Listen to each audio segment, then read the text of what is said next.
Right. 1935ஆம் ஆண்டு இந்திய சட்டத்தின் கீழ் அமைந்த முதல் காங்கிரஸ் அமைச்சரவை பார்த்தோமா. இந்திய அரசு சட்டம் இந்தியாவை நிர்வாகம் செய்கிறதுக்காக பிரிட்டிஷ் கவர்மெண்ட் போட்ட கடைசி சட்டம் 1935. இதுக்கு முன்னாடி என்ன சட்டம் இருந்துச்சு? 1919 மாகாணத்தில் என்ன வச்சுருந்தாங்க? இரட்டையாச்சு. Very good. நீங்கள் என்ன மேஜருமா? காமர்ஸ். ஓகே. இரட்டையாட்சி முறை. குட். அதை இப்போ நீக்கிடுவாங்க. நீக்கிட்டு மாகாணத்தில் தன்னாட்சி கொடுத்துருவாங்க. எல்லா அமைச்சர்களும் நம்ம ஆளுங்க. சீஃப் மினிஸ்டர் மாதிரி ஒருத்தர் இருப்பார், அமைச்சர் இருப்பாங்க, ஆளுநர். ஆனால் ஆளுநருக்கு பவர். ஆமாம், பிரிட்டிஷ்காரன் ஆளுநர் பிரிட்டிஷ்காரனாக இருப்பான். ஓகேவா? அங்கே சட்டம் நிறைவேற்றி அங்கே அனுப்புவாங்க, அவங்க கையெழுத்து போடுவாங்க. நிராகரிக்கலாம், அவனுக்கு பவர் உண்டு. சரியா? அதை பற்றி நிறைய பேசிட்டோம். சட்ட மறுப்பு இயக்கத்தின் ஆக்கப்பூர்வ வெளிப்பாடுகளில் 1935ஆம் ஆண்டு இந்திய அரசு சட்டமும் ஒன்று. சட்ட மறுப்பு இயக்கம் எந்த வருஷம் நடந்துச்சு? 1930. ஓகேவா? ரைட். மாகாணங்களுக்கு தன்னாட்சி அதிகாரம். மத்தியில் இரட்டையாச்சு. புரியுதானு? அதேமாரி அங்கே central list, reserve list, transfer list. முக்கியமான போஸ்ட்லாம் அவன் வச்சுக்குவான். இராணுவம், நிதி, இதெல்லாம். டம்மிலாம் நம்ம மந்திரிகள் இருப்பாங்க. அந்த மாதிரி அகில இந்திய கூட்டமைப்பு ஏற்பட வேண்டும் என்று இந்த சட்டம் வலியுறுத்துகிறது. அகில இந்திய கூட்டமைப்புனா மாகாண அரசாங்கங்கள், பிறகுல ஒன்றிய அரசாங்கம். ஒன்றிய என்னென்னது? மாநிலங்களின் கூட்டமைப்பு. அந்த மாதிரி கூட்டமைப்பு உருவாகணும் அப்படின்னு 11 மாகாணங்கள் பாருங்கள். அடுத்தது 6 தலைமை ஆணையரக மாகாணங்கள். இப்போ யூனியன் டெரிட்டரி மாதிரி வச்சுக்கோங்க. அப்போ பிரிட்டிஷ் கண்ட்ரோலில் மொத்தம் எத்தனை மாகாணம்? 11 மாகாணம். 6 தலைமை ஆணையரக மாகாணம். கமிஷனர் இருப்பாங்க. இங்கே மாகாணங்களில் கவர்னர் இருப்பாங்க, இங்கே கமிஷனர் இருப்பாங்கன்னா தலைமை ஆணையரக மாகாணங்கள். அடுத்து சிற்றரசுகள், சுதேசி அரசுகள் இருக்காங்களே, மைசூர் மகாராஜா, கேரளாவில் அந்த திருவிதாங்கூர் சமஸ்தானம், ஹைதராபாத் நிசம், இவங்களாம் இருக்காங்களா, இவங்களும் சேர்ந்துக்கலாம். அதை உருவாக்குறாங்க. மாகாணங்களின் தன்னாட்சிக்கு இந்த சட்டம் வழிவகை செய்தது. தன்னாட்சி, இரட்டையாட்சிலாம் இல்லை.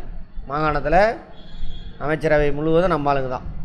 ரிசர்வ் லிஸ்ட்டு, ஸ்டேட் லிஸ்ட்லாம், ட்ரான்ஸ்ஃபர் லிஸ்ட்லாம் கிடையாது. அனைத்து துறையும் இந்திய அமைச்சர்களின் கட்டுப்பாட்டுக்கு கொண்டு வரப்பட்டது. மாகாணங்களின் நடைமுறையில் இருந்த அந்த இரட்டையாட்சி முறை மத்திய அரசுக்கு விரிவாக்கப்பட்டது. அங்கே கொண்டு போயிட்டாங்க இரட்டையாட்சியை. வாக்குரிமையானது சொத்தின் அடிப்பில் நீட்டிக்கப்பட்டதால் மக்கள் தொகையில் 10% மக்கள் மட்டுமே வாக்களிக்கும் தகுதி பெற்றனர். சொத்து வரி கட்டணும், அம்மா மட்டும் தான் ஓட்டு போட முடியும்.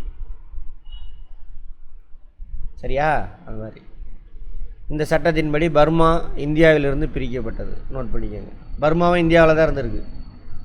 மியான்மர் இருக்குல்ல, இதான் இந்தியா. இதோட தொடர்ச்சி இதுதான் மியான்மர். இப்படி இருக்கும் இந்த இடத்துல. பார்த்துருக்கீங்களா? மேப்பில் பார்த்துருக்கீங்களா? மேப் இருக்கா வீட்டில்? அட்லஸு இருக்கா? எல்லோரும் இல்லையா? வாங்கணும் முதல்ல. இருக்கா? மேப்பை வச்சு தான் படிக்கணும்.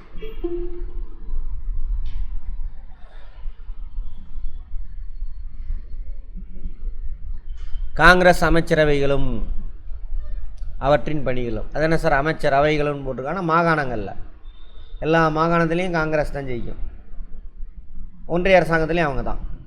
ஆனால் அங்கே இரட்டையாச்சு ஒன்றிய அரசில். 1937ஆம் ஆண்டு தேர்தல் அறிவிக்கப்பட்டதுடன் இந்த சட்டத்தின் அடிப்படையில் 1935ஆம் ஆண்டு சட்டத்தின் அடிப்படையில் தேர்தல் எப்போ நடக்குது? 37 நடக்குது. அப்போ தான் நடைமுறைக்கு வருது அந்த சட்டம். சட்ட மறுப்பு இயக்கத்தால் காங்கிரஸ் பெரிதும் பலன் பெற்றது. சட்டப்பேரவை புறக்கணிப்பை கைவிட்ட காங்கிரஸ் தேர்தல்களில் போட்டியிட்டது. சரியா? சட்ட மறுப்பு இயக்கத்தில் என்ன பண்ணுவாங்க? சட்டப்பேரவைக்கு போக மாட்டாங்க, வேலைக்கு போக மாட்டாங்க, எல்லாமே பண்ணாங்களா? அதை கைவிட்டு காங்கிரஸ் எலெக்ஷனில் போட்டி போடுறாங்க. எல்லா இடத்துலையும் அவங்க தான் ஜெயிப்பாங்க. 11 மாகாணங்களில் போட்டியிட்டு 7 மாகாணங்களில் காங்கிரஸ் வெற்றி பெற்றது. மதராஸ், பம்பாய், மத்திய மாகாணம், ஒடிசா, பீகார், ஐக்கிய மாகாணங்கள், வடமேற்கு எல்லை மாகாணம் சர் முகம்மது சாதுல்லா தலைமையிலான அஸ்ஸாம்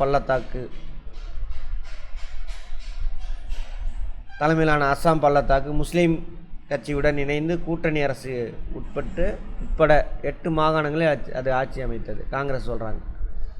மொத்தம் 7. அதுபோக அஸ்ஸாம் பள்ளத்தாக்கு இங்கே தான் இருக்கும், இந்த ஏரியாவில் வரும். இது சுற்றிலும் மலை, அதனால் அஸ்ஸாம் பள்ளத்தாக்குன்றாங்க. ஸோ அதோடு சேர்த்து மொத்தம் 8 மாகாணத்தில் காங்கிரஸ் ஆட்சி அமைக்குது. சரியா? சென்னையில் யார்? மெட்ராஸ் நம்மளுது ஆச்சு. காங்கிரஸ் அரசுகள் பிரபலமான அரசுகளாக செயல்பட்டன. மக்களின் தேவைகளை அவை நிறைவேற்றின. அமைச்சர்கள் ஊதியம் மாதம் ஒன்றுக்கு 2000 ரூபாயிலிருந்து 500 ரூபாயாக குறைக்கப்பட்டது. அமைச்சர்களுக்கு சம்பளத்தை குறைக்கிறாங்க. ஏன்னா அந்த பணத்தெல்லாம் மக்களுக்கு செலவு பண்ணணும் அப்படின்ட்டு.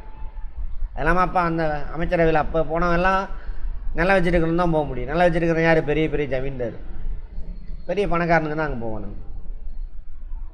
அது இந்த பணக்காரனுங்களாம் சேர்ந்து தான் எதை உருவாக்குறானுங்க. இந்திய அரசியலமைப்பு சட்ட நிர்ணய சபை இருக்குல்ல, இவனுக்கு தான் இருப்பானுங்க போய். அப்போ எப்படி இருக்கும் சட்டம்? அவங்களுக்கு சாதகமாகவே இருக்கும். அதனால தான் சொல்லுவேன், காங்கிரஸும் ஒன்றும் இல்லை, பாதி சங்கி மங்கி தான் காங்கிரஸும். சரியா? தேசியவாதிகளுக்கு எதிராக எடுக்கப்பட்ட முந்தைய நடவடிக்கைகள் ரத்து செய்யப்பட்டன. சட்ட மறுப்பு இயக்கத்தில் எல்லாரும் ஜெயிலில் தூக்கி போட்டாங்களா, கேஸ் போட்டாங்களா, அவங்க மேலாம் அவங்களாம் ரிலீஸ் பண்ணுறாங்க. யார்? காங்கிரஸ் ஆட்சி அமைச்சு. அரசிடம் அவசரகால அதிகாரங்களை தந்த சட்டங்களை அவர்கள் திரும்ப பெற்றனர்.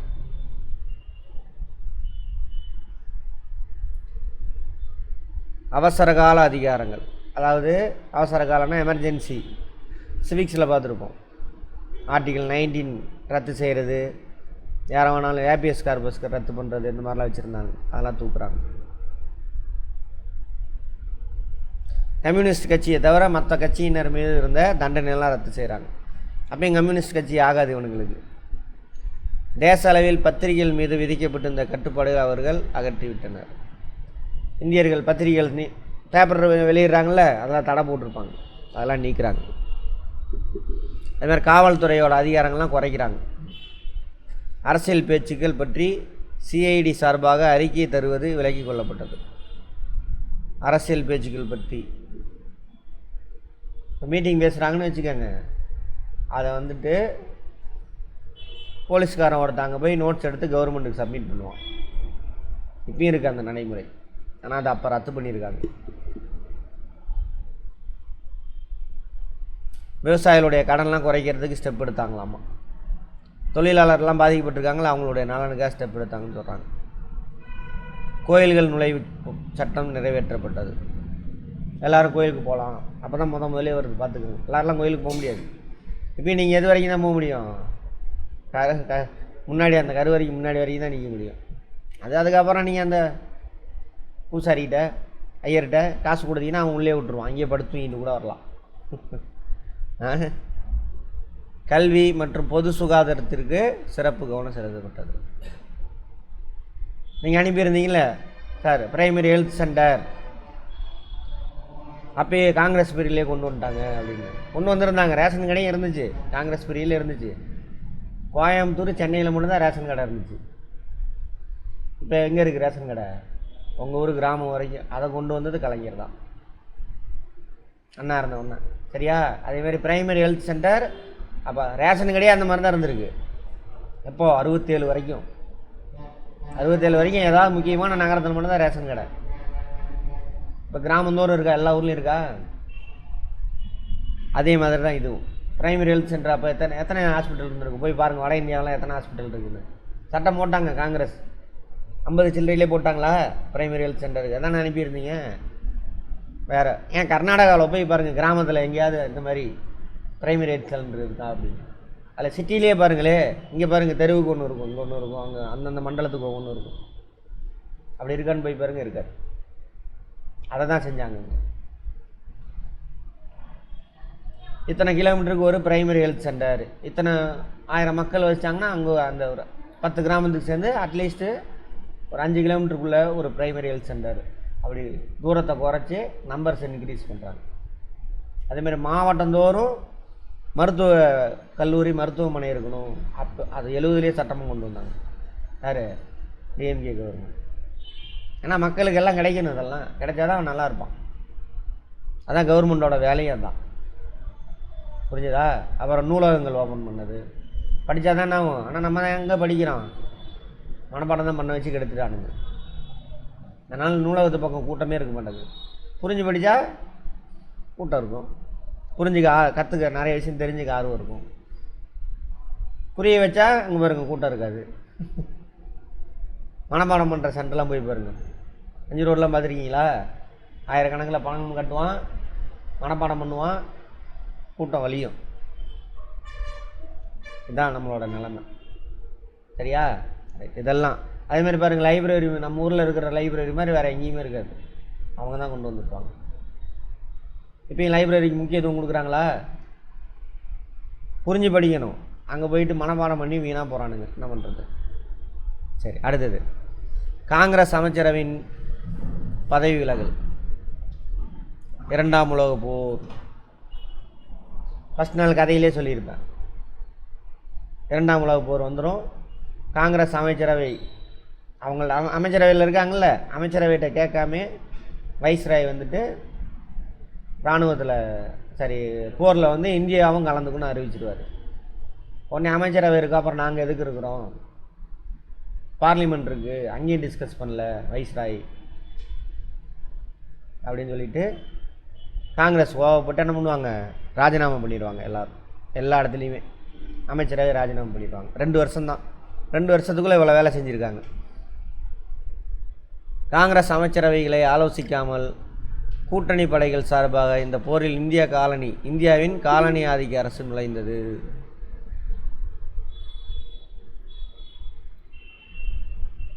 போரில் நுழைஞ்சது அதுதான் சொல்கிறாங்க. எனவே அதற்கு எதிர்ப்பு தெரிவித்து காங்கிரஸ் அமைச்சரவை பதவி விலகின. ஜின்னா 1940ஆம் ஆண்டு வாக்கில் முஸ்லீம்களுக்கு தனிநாடு வேண்டும் என்று வலியுறுத்தினார். இப்போ என்ன நடந்துக்கிட்டு இருக்கோ அது நடக்கும்னு அவர் அப்பயே கணிச்சிருக்காரு. அதனால தான் தனிநாடே கேட்பார். ஜின்னா யாருன்னா காங்கிரஸில் இருந்தது, காங்கிரஸில் டைப்பிஸ்டாக இருந்தவர். அங்கே உட்காந்து பேசுகிறானுங்களா அந்த உயர்குடியெலாம், அது கேட்குறாரு. காதில் விழுந்துடும். என்ன இருந்தாலும் தெரிஞ்சிடும். பேசிக்கிறானுங்க. நம்ம தான் அவா தான். இப்போ நேற்று கூட பார்த்தீங்களா, கீழடி அறிக்கையை திருத்தி கொடுக்க சொல்கிறானுங்க. ஏன்னா கீழடி உண்மையை காட்டுது, அதனால் திருத்தி கொடு அப்படின்னு சொல்லி சொல்கிறானுங்க. ரிட்டன் அனுப்பிட்டானுங்க. அமர்நாத் தமிழ்நாடு எடுத்த அறிக்கை அதை ஒன்றும் பண்ண முடியாது. அமர்நாத் கோவிந்த்னு சொல்லிட்டு அவர் தான் முதல்ல 2 வருஷம் ஆய்வு செய்வார். இந்திய தொல்லியல் துறையினுடைய தலைவராக இருந்து, தொல்லியல் துறை தலைவரில் அவர் ஒரு டைரக்டர் இந்த ஏரியாவுக்கு. தமிழ்நாட்டுக்காரனால் ஆய்வு செஞ்சு அந்த அறிக்கையை 2 வருஷம் ஆய்வு செய்வார். அதில் நிறைய உண்மை வெளியில் வந்துடும். நகர நாகரிகம், வேத நாகரிகத்துக்கு முற்பட்ட நாகரிகம் எல்லாமே அதில் வந்துடும். வந்தோடனே என்ன பண்ணுவானுங்க? அவரை ட்ரான்ஸ்ஃபர் பண்ணிடுவானுங்க. 2 வருஷம் தான் ஒர்க் பண்ணுவார். 2 இடத்த தான் நோண்டியிருப்பார். ஏகப்பட்ட பொருள் கிடைக்கிது. உடனே அவரை ட்ரான்ஸ்ஃபர் பண்ணி அஸ்ஸாமில் போட்டுருவானுங்க. அவர் அறிக்கையை கொடுக்கல. அதுக்கப்புறம் கேஸ் போட்டு அவர் அறிக்கையை கொடுக்க வச்சாங்க. அறிக்கையை கொடுத்துட்டார். கொடுத்து 6-7 வருஷம் ஆகுது. இன்ன வரைக்கும் அது archaeology survey of archaeological survey of India இருக்கு இல்லையா, அவன் இன்ன வரைக்கும் பப்ளிஷ் பண்ணல. நம்ம தமிழ்நாட்டோட எம்பிங்கள் அங்கே கோரிக்கை வச்சுக்கிட்டே இருக்காங்க, பப்ளிஷ் பண்ணுன்னு. ஏன்னா அதில் நிறைய உண்மை இருக்குது. ஏன்னா அவனுங்க வரலாறை பொய்யா மாற்ற பார்க்குறானுங்க. ஆரியம் தான் இந்தியாவை உருவாக்குச்சுன்ற மாதிரி கொண்டு வர பார்க்குறாங்க. வேத நாகரிகம் தான் ஃபஸ்ட்டு. அது நாகரிகமே கிடையாது, டுபாகுறது. ஆடு மாடு மேய்ச்சிக்கிட்டு இருந்தவனுங்க அது நாகரிகமா? ஆடு மாடு மேய்ச்சிட்டு நாடோடையே சுற்றிக்கிட்டு இருந்தவனுங்க அது நாகரிகமே கிடையாது. நாங்கள் தான் நாகரிகம், எங்கள்கிட்ட இருந்தால் எல்லாம் இவங்க கற்றுக்கிட்டாங்கன்னு கதை விட்றானுங்க. இங்கே இருந்த மக்கள்கிட்ட இருந்தால் அந்த ராஸ்களும் கற்றுக்கிட்டானுங்க எல்லாருமே. அதான் உண்மையான வரலாறு. நம்ம பார்த்தோம். வரலாறுலாம் வீடியோ பார்த்தீங்களாம்மா? வராதாங்களாம்? ஃபஸ்ட்லேருந்து பார்க்குறீங்களா? இல்லை இன்னும் பாருங்கள். வராதவங்களாம் போய் பார்த்துக்கங்க உண்மையான வரலாறு. இப்போ நேற்று அவர்கிட்டயே அமர்நாத்கிட்டே திரும்ப அனுப்புகிறாங்க. இன்னும் நிறையா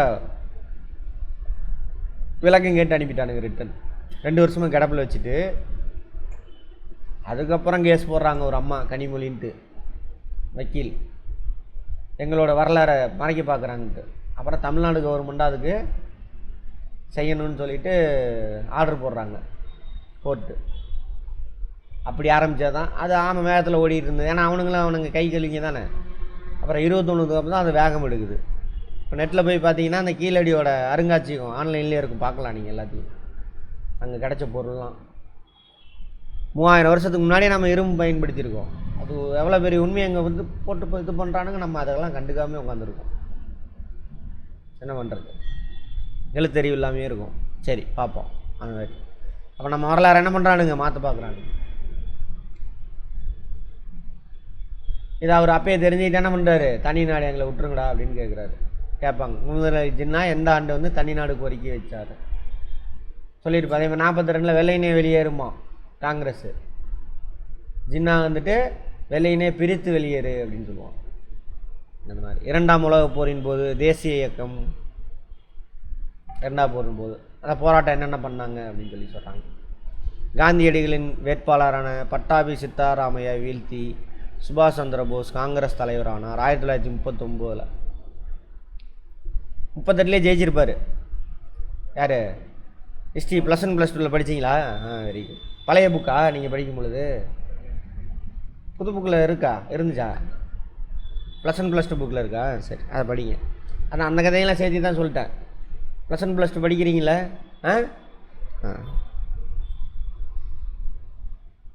அதில் ஏதாவது புரியலன்னா கேளுங்க, ஓகேவா?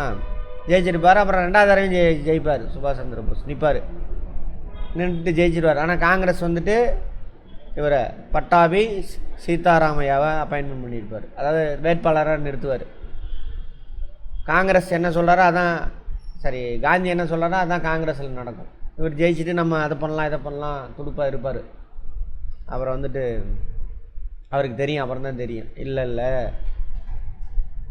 காந்தியை எடுத்து நம்ம எந்த வேலையும் செய்ய முடியாதுங்க அப்படின்னு சொல்லிட்டு ராஜினாமா பண்ணிடுவார். யார்? சுபாஷ் சந்திர போஸ். அப்புறமேல அது மட்டும் இல்லாமல் இவரை தூக்கிட்டு போய் என்ன பண்ணுவாங்க, வீட்டு சிறையில் வச்சுருவாங்க. யாரை? சுபாஷ் சந்திர போஸை. அப்புறம் அவர் அங்கேருந்து தப்பிச்சு அப்படியே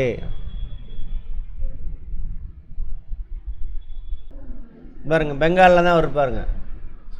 இங்கேருந்து தப்பிச்சு அப்படியே ஆப்கானிஸ்தான் போய் அந்த ரூட்டில் அப்படியே ஜெர்மனி போயிடுவார். ஜெர்மனி போய் ரிட்டர்னு ஹிட்லரை சந்திச்சார் அப்படிலாம் சொல்லுவாங்க. அது என்னன்னு தெரில, எந்த அளவுக்கு உண்மைன்னு தெரில. அப்புறம் இந்திய படைகள்கிட்டலாம் அனௌன்ஸ்மெண்ட் பண்ணுவாராமா ரேடியோவில், இந்த மாதிரி சரணடைஞ்சிருங்கன்ட்டு. நம்ம படையெல்லாம் போய் எதிர்நாட்டு படையில் சரணடைவாங்க. அதே மாதிரி இங்கே இந்த ஏரியாவில் ஜப்பான் இங்கேருந்து வரும், ஜப்பான் நாட்டுக்கிட்ட சரணடைவாங்க. பாருங்க, குட்டி ஊண்டு நாடு, அமெரிக்கா வளர விட்டுருமா. தாய்மொழியில் படிக்கிறது தான் காரணம்.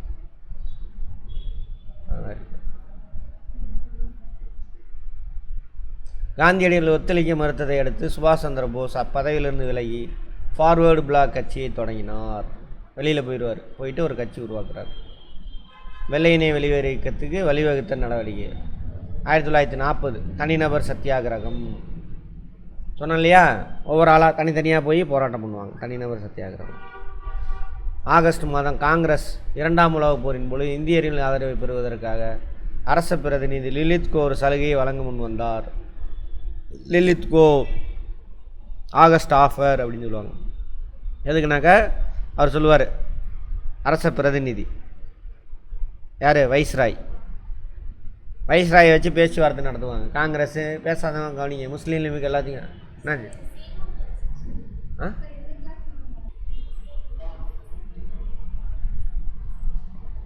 சரியா? இங்கே உள்ள வைஸ்ராய் போய் பேச்சுவார்த்தை நடத்தும். ஏன்னா காங்கிரஸ் சப்போர்ட் பண்ணாதான் இராணுவ வீரர்கள் ஒழுங்காக அங்கே சண்டை போடுவானுங்க. அவனுக்கு போய் எதிர்நாட்டில் சரணடைஞ்சிட்டு இருக்கானுங்க. அதனால் காங்கிரஸோட சப்போர்ட் வாங்கணும் அப்படிங்கிறதுக்காக ஒரு சில சலுகையெல்லாம் கொடுக்குறாரு. நாங்கள் வந்து இராணுவம் இந்த போரில் ஜெயிச்சிட்டோம் அப்படின்னா உங்களுக்கு இதெல்லாம் செஞ்சு தரோம் அப்படின்னு சொல்லிட்டு அதை காங்கிரஸ் ஏற்றுக்க மாட்டாங்க. ஏற்றுக்காமல் முதல் போராட்டத்தை அனுபவிக்கிறாங்க. அதுக்கு பேர் தான் இது தனிநபர் சத்தியாகிரகம். எனினும் குறிப்பிடப்படாத எதிர்காலத்தில் தன்னாட்சி தகுதி என்ற சலுகை காங்கிரஸுக்கு ஏற்றுக்கொள்ளக்கூடியதாக இல்லை. ஃபியூச்சரில் தரோம் அப்படிம்பாங்க. தன்னாட்சி டொமினியன் அந்தஸ்து. பூர்ண சுதந்திரம்லாம் கிடையாது. நம்ம சட்டத்தை உருவாக்கி அனுப்புவோம், ராணி கையெழுத்து போடுவாங்க, அந்த அந்தஸ்து தரோம் அப்படின்ட்டாங்க. அதை காங்கிரஸ் ஏற்றுக்கல. எனவே வரையறைக்கு உட்பட்ட சத்தியாகிரக போராட்டத்தை காந்தியடிகள் அறிவித்தார். இதில் சிலர் மட்டுமே கலந்து கொண்டனர். நிறைய பேர்லாம் போகக்கூடாது. அதனால தான் தனிநபர் சத்தியாகிரகம். அப்போ தான் தொடர்ந்து நடக்கும். ஒரே நாள் போய் எல்லாத்தையும் அள்ளிட்டு போய் ஜெயிலில் போட்டானா போராட்டம் ஒரே நாள் காலி ஆயிடும். அது மாதிரி 1940 அக்டோபர் 17ஆம் நாள் வினோபாவே சத்தியாகிரக போராட்டத்தின் முதலாக ஆரம்பித்தார். கேட்பாங்க, தனிநபர் சத்தியாகிரகம். தனிநபர் சத்தியாகிரகத்தில் முதல்ல பங்கெடுத்தவர் யாருன்னு கேட்பாங்க. சரியா? வினோபா பாவே அப்படின்னு. வினோபா பாவே. பழைய பேரில் வேறு மாதிரி இருந்துச்சு, இப்போ வேறு மாதிரி இருக்குது. அந்த ஆண்டின் இறுதி வரை சத்தியாகிரகம் தொடர்ந்தது. இறுதி வரை 2 மாதம்.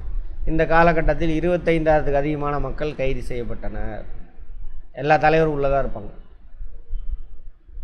அப்புறம் அங்கேருந்து இங்கே யார் ஆகஸ்ட் சலுகை கொடுத்தாருலே, ஆகஸ்ட் ஆஃபர் இல்லத்துக்கோ, அதை ஏற்றுக்கல இங்கே உள்ள வைஸ்ராய். சரி, இன்னும் தோக்குற மாதிரி போயிட்டுருக்காங்க பிரிட்டன் அணி. நம்மளாம் போய் சரண் நினச்சிட்டே இருக்கான். சரி அப்படின்ட்டு அங்கேருந்து ஒரு கேபினட் மினிஸ்டர்ஸ் கொண்ட குழு அனுப்பி வைக்கிறாங்க. அதான் கிரிப்ஸ் தலைமையில் ஒரு குழு இருக்குது. 1942 மார்ச் 22ஆம் நாள் அமைச்சர் சார் ஸ்டாஃபோர்டு கிரிப்ஸ் அவர் தலைமையில் அனுப்பி விட்றாங்க. போய் பேச்சுவார்த்தை நடத்துங்க அப்படின்னு. அவர் என்ன பண்ணுவார், சரி மார்ச் மாதம்ல வெக்க அதிகமாக இருக்கா, இங்கே வெயில் அதிகம்னா அங்கே வட இந்தியாவில் பயங்கர மண்டையை புழக்கம் பயங்கரமாக. அதனால் சரி ஒன்று கூனால இடத்துக்கு கூட்டிகிட்டு போனால் சிம்லாவுக்கு கூப்பிட்டு போயிடுவார். சிம்லாவுக்கு கூப்பிட்டு போய் அங்கே மீட்டிங் போடுவார். ஆனால் இங்கே இருந்தால் தான் ஆட்டாக இருக்கானுங்க, அங்கே வந்தால் கூலாக ஏதாவது சமாதானப்படுத்தலைன்னு சொல்லி அங்கே கூப்பிட்டு போயிடுவார். உரிய அதிகாரத்தில் உடனடியாக மாற்றித்தர பிரிட்டன் விருப்பப்படாத நிலையில் காங்கிரஸ் மற்றும் கிரிப்ஸ் தூதுக்குழு இடையான பேச்சுக்கள் தோல்வியடைந்தன. கிரிப்ஸ் தூதுக்குழு கீழ்கண்டவற்றை வழங்க முன்வந்தன. பேச்சுவார்த்தை தோல்வி அடைஞ்சிடும். இந்த பேச்சுவார்த்தை தோல்வி அடைஞ்சவொன்னே தான் அடுத்த கட்ட போராட்டம், குவிட் இண்டியா மூமெண்ட், வெள்ளையனே வெளியேறு இயக்கம் போராட்டம். 40 தனிநபர் சத்தியாகிரகா. சரியா? 40 யார் பேச்சுவார்த்தை நடத்துகிறா, லில்லித்துக்கோ வைஸ்ராய். அதை ஏற்றுக்காம தான் என்ன பண்ணுறாங்க, தனிநபர் சத்தியாகிரகம் அறிவிக்கிறாங்க. நிறைய பேர் எல்லா தலைவரும் தூக்கி உள்ளே போட்டுறாங்க. அடுத்தது 42 போரில் நம்ம ஆளுங்க ஒழுங்கு சண்டை போட மாட்டேங்கிறான். சரி, எப்படி அது காங்கிரஸ் சமாதானப்படுத்தணும் அப்படின்னு அங்கேருந்து ஒரு குழு வருது. அதான் என்னது, கிரிப்ஸ் தூதுக்குழு. அவங்களும் என்ன பண்ணுறாங்க, சொல்கிறத காங்கிரஸ் ஏற்றுக்கலை. அதுக்கு எதிராக ஒரு போராட்டம் அறிவிக்கிறாங்க. அதானே இது வெள்ளையனே வெளியேறிருக்கும். அப்போ அன்றைக்கி பார்த்துருப்போம், ஜப்பான் இந்த பக்கம் மியான்மர் பர்மா வரைக்கும் வந்து பிடிச்சிருப்பான் ஜப்பான். இப்போ விட்டா இந்தியாவுக்குள்ளே பூந்துருவாங்கன்னு சொல்லிட்டு அது ஒரு பயம். ஓகேவா? அது ஒரு பயம்.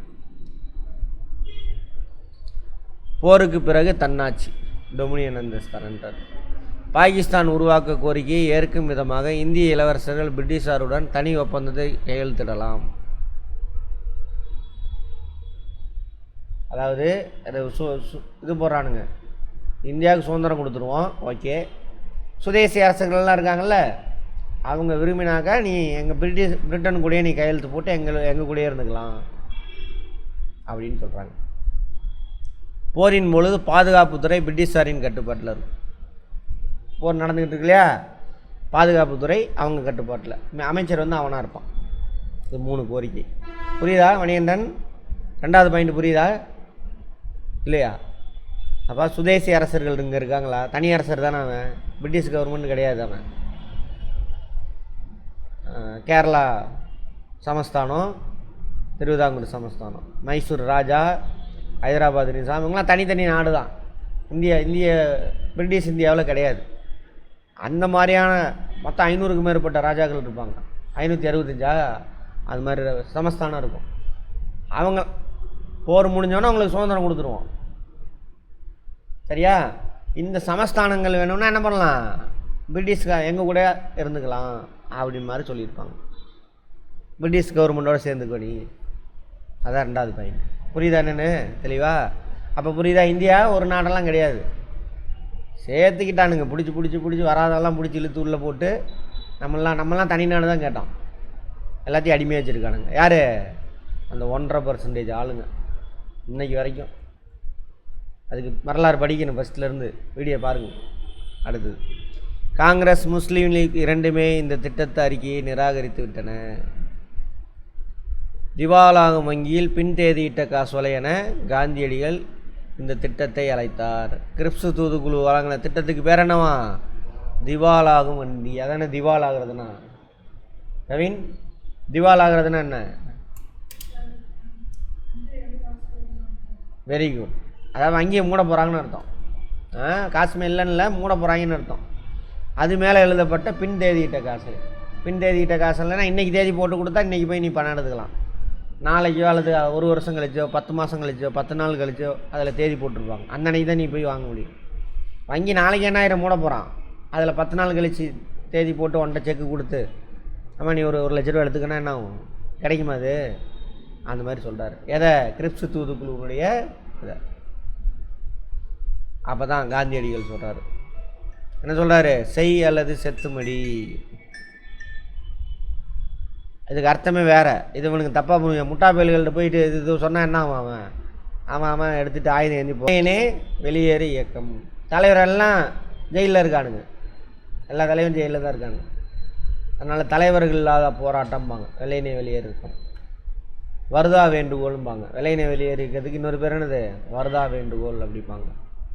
கிரிப்ஸ் தூதுகளின் வெளிப்பாடு மிகுந்த ஏமாற்றத்தை கொடுத்தது. வெளிப்பாடு மிகுந்த ஏமாற்றம்.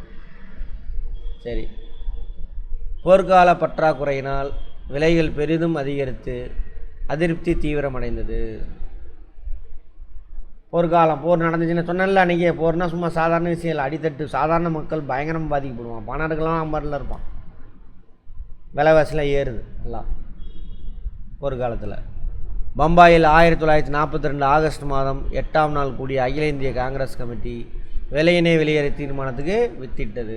நோட் பண்ணிக்கோங்க. பம்பாயில் எத்தனாம் தேதி எங்கே கூடின மாநாடுன்னு கேட்பாங்க. இந்தியாவில் ஆங்கில ஆட்சிக்கு உடனடியாக முடிவு கட்ட கோரிக்கை வைத்தது. உடனே நீ கிளம்பு அப்படின்னு. அப்போ தான் காந்தி சொல்கிறார், செய் அல்லது செத்துமடி. எல்லோரும் போராட்டம் பண்ணுங்கள். செய் அல்லது செத்துமடினா நம்ம கோரிக்கை அடையணும். அதுக்கு முன்னாடி சாவு வந்தால் செத்துடணும். அந்த மாதிரி அர்த்தம். அதுக்கு சாகிற வரைக்கும் நம்ம கோரிக்கை நிறைவேறலாம். அன்றைக்கி வரைக்கும் போராடிட்டே இரு. 100 வயசு வரைக்கும் போராடிட்டே இரு அப்படின்னு அர்த்தம். டெய்லியும் போராடுன்னு அர்த்தம். உனக்கு செய்ய அல்லது செத்துமடினோன்னா என்ன அர்த்தம்? சரி, எல்லாத்தையும் கொலை செய்ய சொல்லிட்டாரு அப்படின்ட்டு அவன் ஆயுதத்தை எடுத்து அங்கங்கே போலீஸ் ஸ்டேஷன் அடிக்கிறது, அங்கே அடிக்கிறது, எல்லா வேலையும் பண்ண ஆரம்பிச்சிடுவாங்க. அந்த மாதிரி நாம் நமது முயற்சியின் விளைவாக இந்தியாவுக்கு சுதந்திரம் பெற்று தருவோம், அல்லது நாம் நமது அடிமைத்தனத்தை காண உயிருடன் இருக்க மாட்டோம். அதான் அர்த்தம் என்று காந்தியடிகள் கூறினார். காந்தியடிகளின் தலைமையின் கீழ் அகிம்சையான மக்கள் போராட்டம் தொடங்கப்பட இருந்தது. ஆனால் அடுத்த நாள் காலை, அதாவது 9 ஆகஸ்ட் 1942 அன்று காந்தியடிகளும் காங்கிரஸ் தலைவர் அனைவரும் கைது செய்யப்பட்டனர். முன்னாடி கைது செய்தா இருக்காங்க. கொஞ்சம் பேர் முக்கியமான தலைவர் வெளியில் வரான், தீர்மானம் போடுறாங்க, எல்லாத்தையும் கைது பண்ணுறாங்க. சமதர்மவாத தலைவர்களின் பங்கு பணி. இங்கிலீஷ் அப்படியே டிரான்ஸ்லேட் பண்ணி போட்டிருக்கானுங்க, எடுத்து போனவங்க. சரி, காந்தியடிகள் மற்றும் இதர முக்கிய காங்கிரஸ் தலைவர்கள் சிறையில் அடைக்கப்பட்டதை அடுத்து இந்த இயக்கத்திற்கு சமதர்மவாதிகள் தலைமை தாங்கினார்கள். யார் சமதர்மவாதினா? சோசியலிசம். அவங்க சமதர்மம் வார்த்தையில் அர்த்தம் இருக்கா? சோசியலிசம். எல்லாத்துக்கும் எல்லாம் கிடைக்கணும். அடுத்தது, சிறையிலிருந்து தப்பிய ஜெயபிரகாஷ் நாராயணன், ராமானந்த் மிஸ்ரா ஆகியோர், இவங்களாம் யார்? கம்யூனிஸ்டுக்காரங்க ஆகியோர் திரைமறைவு வேலைகளில் ஈடுபட்டனர். மறைஞ்சிருந்து மக்களை திரட்டுறது. இந்த படம் பார்த்தீங்கன்னா தெரியும். இந்தியன் படம் பார்த்தீங்களா? இந்தியன் 1.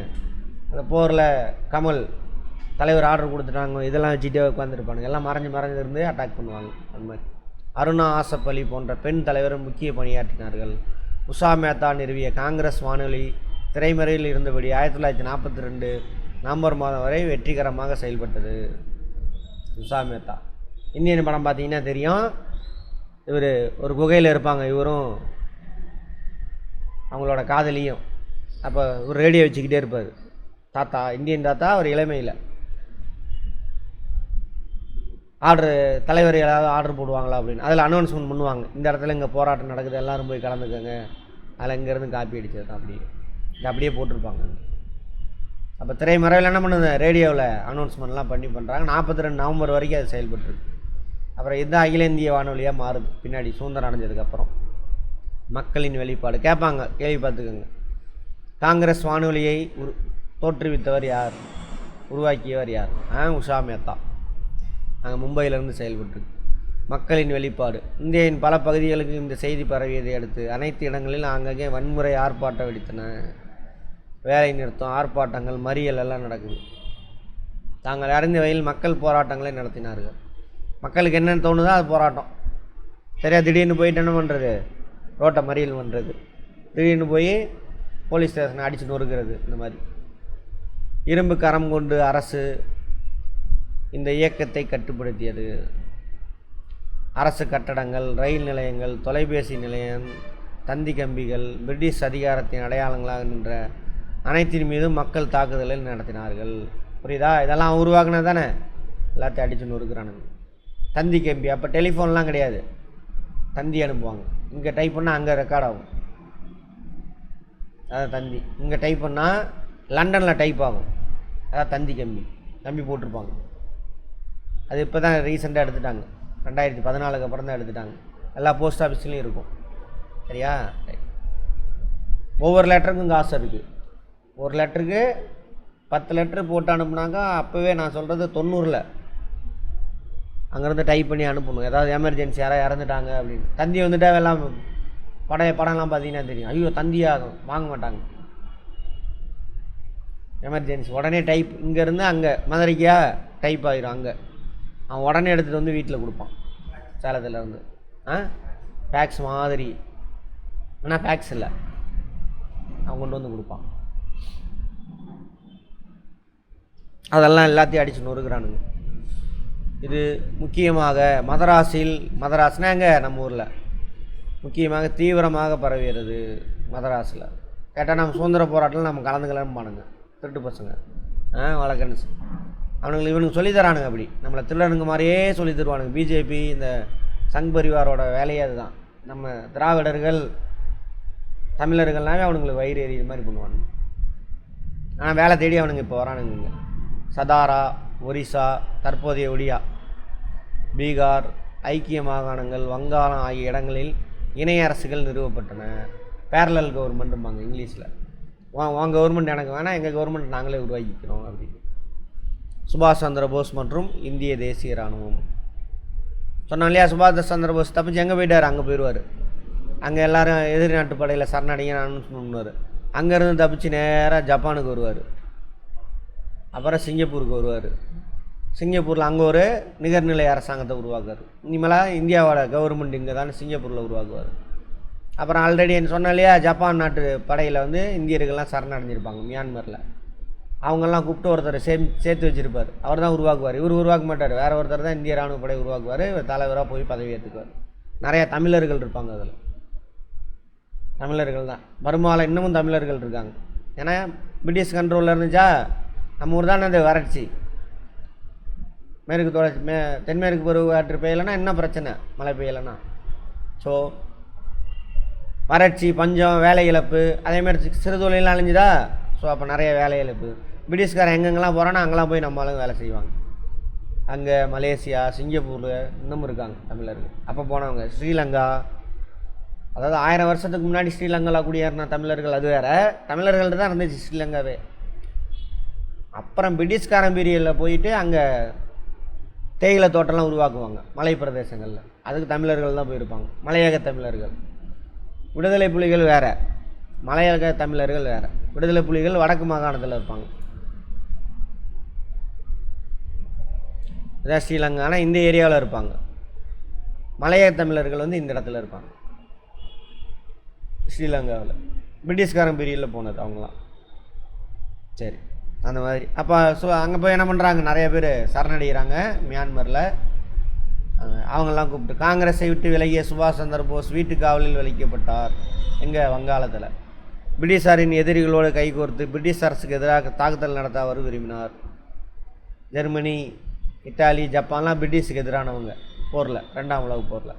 1941 மார்ச் மாதம் அவர் தனது இல்லத்திலிருந்து நாடகத்தனமாக மாறு வேடம் அணிந்து தப்பித்து ஆப்கானிஸ்தான் சென்றடைந்தார். முதலில் அவர் சோவியத் யூனியன் ஆதரவை பெற விரும்பினார். அப்போ யுஎஸ்எஸ்ஆர் இருக்கும், ரஷ்யா இருக்காங்கள்ல, அங்கே ஆப்கானிஸ்தான்லாம் அவங்க கண்ட்ரோலில் தான் இருக்கும். இது எல்லாமே சோவியத் யூனியன், ஆப்கானிஸ்தானும் எல்லாமே அங்கே சப்போர்ட் வாங்கிறதுக்காக ட்ரை பண்ணுறாரு. ஆனால் பிரிட்டன் உள்ளிட்ட கூட்டணி படைகளுடன் சோவியத் யூனியன் அரசு சேர்ந்ததால் அவர் ஜெர்மனி சென்றார். சோவியத் யூனியன் இந்த பக்கம் வரும்னு பார்த்தாக்க இல்லை, அந்த பக்கம் போயிடுச்சு, பிரிட்டனுக்கு ஹெல்ப் பண்ண போயிட்டான். அதனால் 1943 பிப்ரவரி மாதம் நீர்மூழ்கி கப்பல் மூலமாக ஜப்பான் சென்ற அவர் ஜெர்மனி போயிட்டு ஜெர்மனி அங்கேருந்து ஹிட்லரை பார்த்துட்டு அப்படியே போகிறாரு. ஜப்பான் நீர்மூழ்கி கப்பல் அப்போவே இருக்குது. இந்திய தேசிய இராணுவத்தின் கட்டுப்பாட்டை கையில் எடுத்தார். அதான் கட்டுப்பாடு, புரியுதா? ஆல்ரெடி ஒருத்தர் உருவாக்கி வச்சுருப்பார் இங்கே, அந்த இராணுவரெல்லாம் ஒன்று சேர்த்து மியான்மரில் உருவாக்கி வச்சுருப்பார், அதை அவருக்கு எடுத்துக்கிறார்.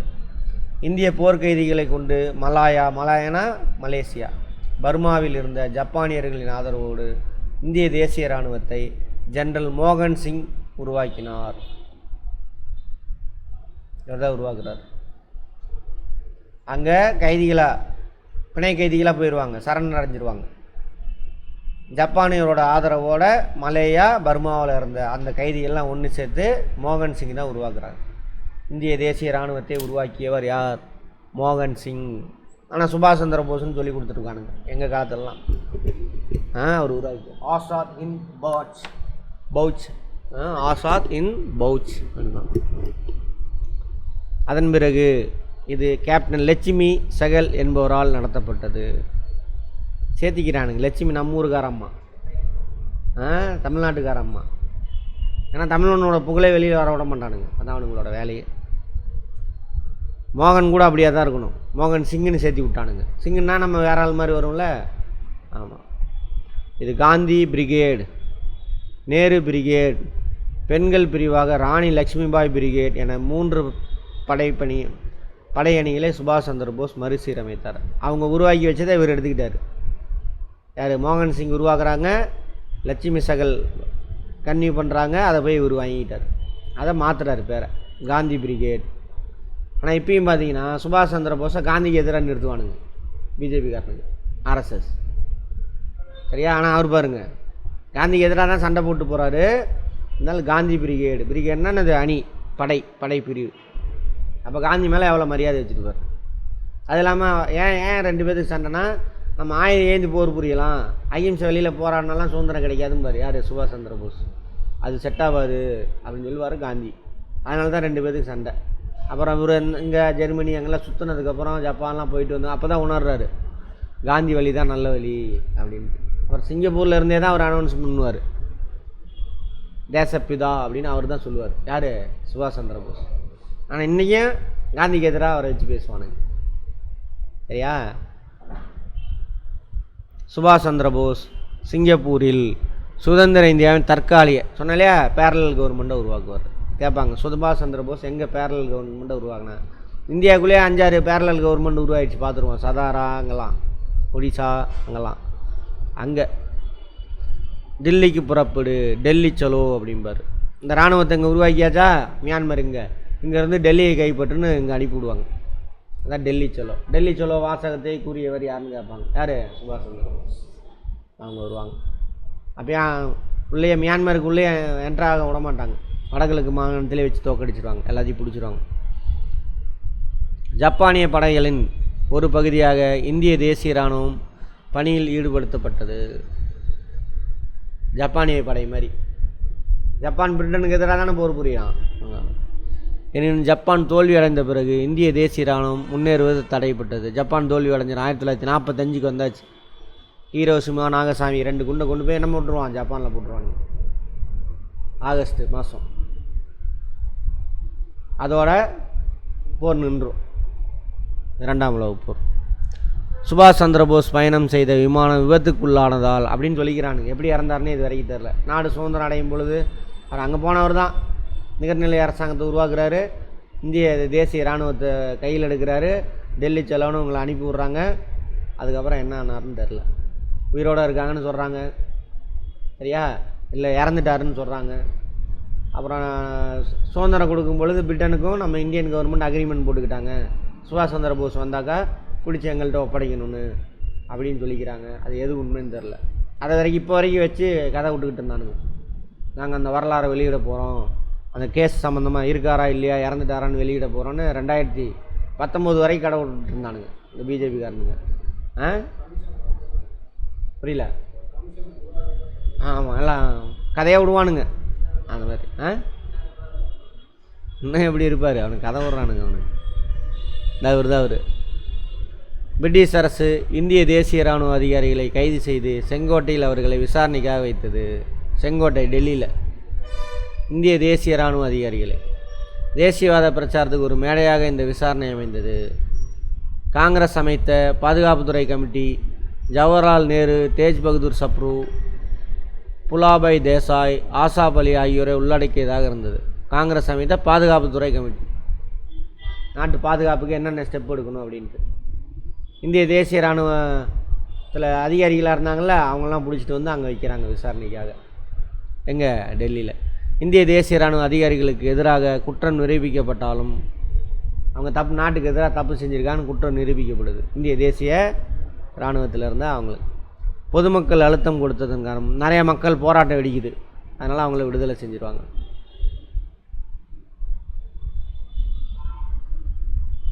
இப்போ நாட்டுக்காக அவங்கெல்லாம் சண்டை போட போயிட்டான், நாட்டுக்காக தானே பண்ணாங்க, எங்களுக்காக தான் பண்ணாங்க அப்படின்னு மக்கள் ஆதரவு அதிகமாக இருக்குது. அதனால தான் வட இந்தியாவெல்லாம் பாருங்கள், எலெக்ஷன் வரப்போல்லாம் பாகிஸ்தான் கூட சண்டை போடுற மாதிரி ஒரு ஜாலக்கு வேலை கட்டுவானுங்க.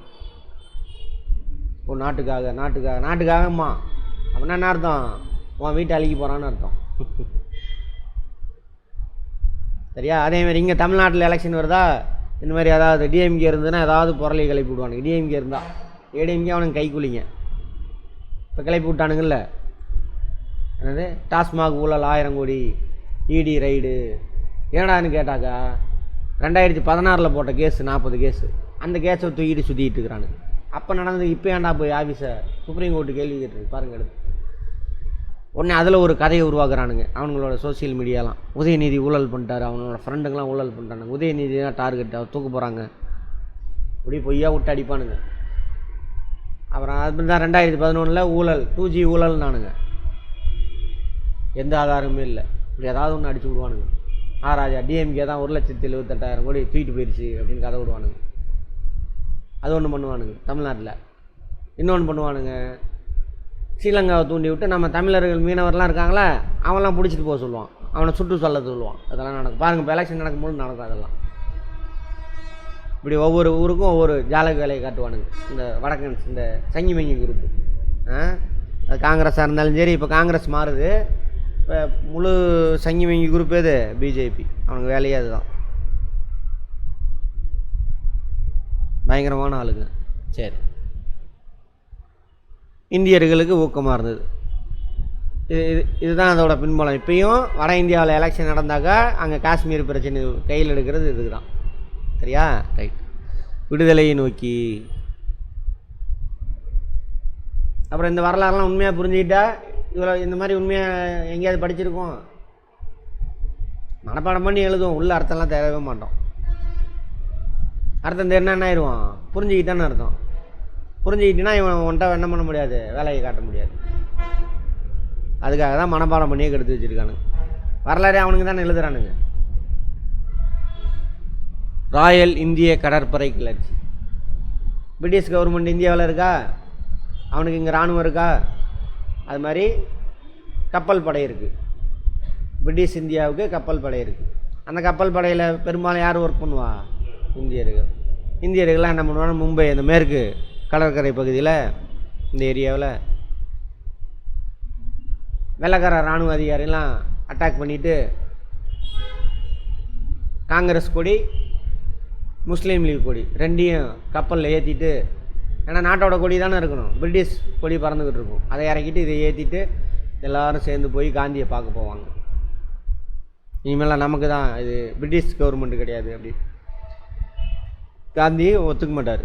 இந்த மாதிரி சுதந்திரம் வாங்கினோம்னா நம்ம ஒற்றுமையாக இருக்க மாட்டோம், கலவரம் தான் தொடர்ந்து நடந்துக்கிட்டு இருக்கும், அதனால் போங்கன்னு அனுப்பி விட்டுருவார். அதுதான் சொல்கிறாங்க. ராயல் இந்திய கடற்படையின் கிளர்ச்சி. 1946ஆம் ஆண்டு பிப்ரவரி மாதம் பம்பாயில் ராயல் இந்திய கடற்படை மாலுமிகள் கிளர்ச்சி செய்தனர். விரைவில் அங்கிருந்து வேறு நிலையங்களுக்கும் பரவிய இந்த கிளர்ச்சி சுமார் 20,000 மேற்பட்ட மாலுமிகள் ஈடுபட்டனர். இதே போன்று ஜபல்பூரில் இருந்த இந்திய விமானப்படை, அதேமாதிரி விமானப்படை ஜபல்பூர் அங்கே ராஜஸ்தான் அந்த பக்கம்.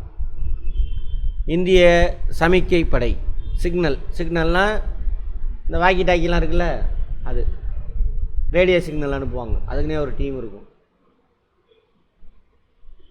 இப்போ வாக்கி டாக்கி போலீஸ்லாம் வச்சுருக்காங்களே, அதுக்கு சிக்னல் வந்து பார்த்திங்கன்னா எங்கேயாவது இங்கே மலை பக்கத்தில் மலை இருக்கும், அங்கே வச்சுருப்பான், அங்கேருந்து அனுப்புவான். சேலம் சிட்டிக்கு மட்டும் கவர் ஆகும் எல்லாம். அதுதான் வந்துட்டு 1G first generation of telephone. Wireless telephone இருக்குல்ல, செல்ஃபோன் வச்சுருக்கோம்ல, இப்போ எத்தனாவது ஜி ஆமாம், மோடி ஜியா, அந்த ஜியில் 5G வரைக்கும் வந்துருச்சு. ஃபிஃப்த்து ஜென்ரேஷன் ஃபாஸ்ட்டை வச்சு சொல்கிறது. ஃபஸ்ட்டு வந்து 1G, அடுத்து 2G. 2Gனா அட் அ டைமில் 2 பேரும் பேசலாம், நீங்களும் பேசலாம் நானும் பேசலாம். 1Gயில் யாராவது ஒரு இங்கேருந்து நான் மட்டும் தான் பேச முடியும், நான் பேசி முடித்தவொடனே நீங்கள் பேசலாம். டெலிகம்யூனிகேஷனில் ஃபஸ்ட்டு ஜென்ரேஷன் அதுதான். ஜினா என்ன அர்த்தம், மோடிஜி இல்லை, ஜென்ரேஷன் முதல் தலைமுறை. எது வாக்கி டாக்கி தான். அதனால தான் அதில் பார்த்துருக்கீங்களா வாக்கி டாக்கி பேசுகிறத சினிமாவில். ஹலோ சார் நான் வந்துட்டேன் சார், ஓவர் அப்படி சொல்லணும். எதுக்கு ஓவர், நான் பேசுனது ஓவர்னு அர்த்தம், அப்போ நீ பேசுன்னு அர்த்தம். அவர் அப்படியா, அங்கே துப்பாக்கி இருக்கும், அதை எடுத்துகிட்டு வா, ஓவர் அப்படிமா. சரிங்க சார் எடுத்துகிட்டு வரேன் சார், ஓவர். ஒரு போய் எடுத்துகிட்டு வந்து சார், எடுத்துகிட்டு வந்துட்டேன் சார், ஓவர் சார். சரி அவனை பார்த்து ஃபயர் பண்ணு சார், ஓகே சார்.